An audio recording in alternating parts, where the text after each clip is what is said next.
আমি দেখতে হচ্ছে খুবই খারাপ একটা মানুষ, দেখতে খুবই অসুন্দর একটা মানুষ। আমার ভিতরে গুণ বলতে কোনো কিছু নাই।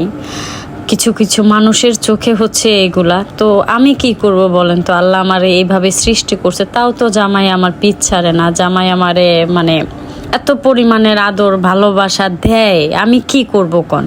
আমার চেহারা নাই, আমার কোনো গুণ নাই, তারপরও জামাই আমারে যথেষ্ট পরিমাণের ভালোবাসে। এই যে দেখেন, নিজের হাতে চাপটি বানায়া জামাইরে হচ্ছে হাঁসের মাংস দিয়ে খাওয়াচ্ছি। এই গুণটা কয়জনের আছে বলেন তো?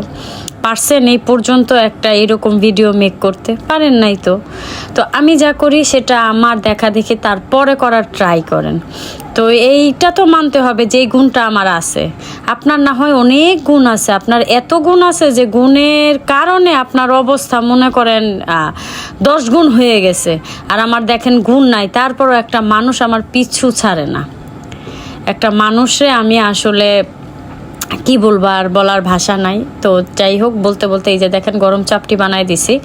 জামাই এখন চাপটি খাবে আর হাঁসের মাংস খাবে। আর হাঁসের মাংস তো ওরে আল্লাহ, সেই পরিমাণের মজা, সেই স্বাদ।